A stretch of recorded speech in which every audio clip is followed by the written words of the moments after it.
Hello बच्चों, प्रश्न देखते हैं। दो समान लंबे चालक तार ए और बी सीओडी एक दूसरे से आपस में लंबवत रखे गए हैं और ओ बिंदु पर एक दूसरे को काटते हैं। इनके क्रमशः I1 I2 धारा प्रवाहित बिंदु ओ से डी दूरी दोनों तारों के लंबवत दिशा है। अनुदिश स्थित किसी बिंदु पी पर चुंबकीय क्षेत्र का मान होगा। तो बच्चों क्या हो गया यहाँ पर? मुख्य अवधारणा क्या हो जाएगी? मुख्य अवधारणा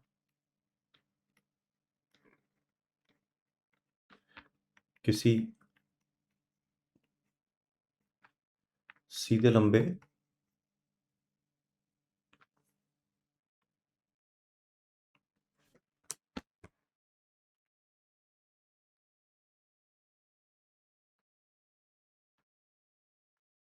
किसी सीधे लंबे तार के कारण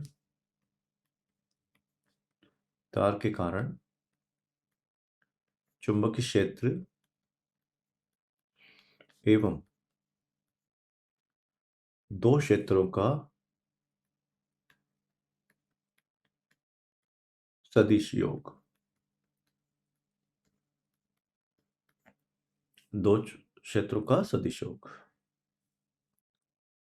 तो हम जानते हैं कि किसी भी दो सीधे लंबे, है ना, यानी अनंत लंबाई के तार हैं दोनों। तो इसके कारण किसी भी एक तार के कारण क्षेत्र जो होगा वो हो जाएगा म्यू 0 I बटा 2 पाई डी। आई हम सब जानते हैं धारा है, और डी जो है तार की लंबवत दूरी है। तार की बिंदु से लंबवत दूरी, बिंदु से लंबवत दूरी, ठीक है, लंबवत दूरी। तो अब देखो क्या दिखाया गया अपन को। एक तार अपना ऐसा है ये, और एक ऐसा है, ये दो तार है, ठीक है। और इस दोनों तारों से लंबवत यहां पर हमें क्षेत्र निकालना है, ठीक है। तो अगर अपन देखें तो क्षेत्र का मान तो हमें बता दिया गया है। क्षेत्र की जो दिशा होगी, क्षेत्र की दिशा किससे दी जाएगी? DL cross R. डीएल क्या हो गया? धारा की दिशा, धारा की दिशा। और आर हो गया आपके पास स्थिति सदिश,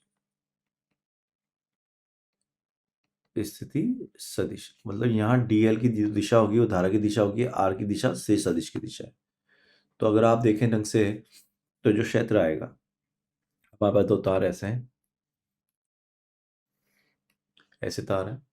तो जो एक्स एक्स, अब देखो डी वेक्टर जो है हमारा वो तो है के कैप, और डी एल वन मान लो, ये आपका तार वन है, ये तार दो है। तो डी एल वन का क्षेत्र जो होगा वो हो जाएगा, दिशा जो हो जाएगी वो हो जाएगी आई कैप।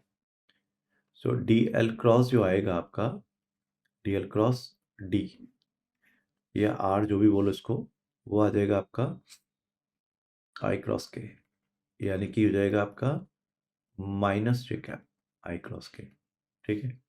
और ये डी एल टू जो है वो किस डायरेक्शन में है? जे कैप। डी एल टू जो है जे कैप डायरेक्शन में है ना। तो ये हो जाएगा जे कैप क्रॉस के कैप, क्योंकि डी तो के कैप में ही है। तो ये हो जाएगा आपका जे क्रॉस के आई कैप, ठीक है। हम ये दिशा मान रहे हैं, ये करंट की दिशा। तो अब ये देखो आपके दोनों लंबवत क्षेत्र हो गए, यानी कि एक दूसरे के लंबवत हो गए। एक हो गया आई कैप और एक हो गया जे माइनस जे कैप, यानी कि एक क्षेत्र तो ऐसे आएगा और एक क्षेत्र ऐसे आएगा, और दोनों के मान कितने होंगे? Mu not I upon two pi D, mu not I upon two pi D, क्योंकि दोनों से लंबवत दूरी समान है और दोनों में धारा भी समान बह रही है। अच्छा, धारा अलग अलग है, एक में आई वन है और एक में आई टू है। तो इसमें आई टू है और इसमें आपकी आई वन है। तो अब दोनों को 90 डिग्री सम करना है हमको। बी वन का वर्ग बटा बी टू का वर्ग का वर्गमूल, तो ये हो जाएगा म्यू जीरो अब बटा टू पाई डी, तो बाहर आ जाएगा। वर्गमूल में आ जाएगा आई वन का वर्ग प्लस आई टू का वर्ग। तो अगर देखें अपन कौन सा विकल्प सही दिख रहा है अपने, तो आपको डी विकल्प सही दिख रहा है बच्चों।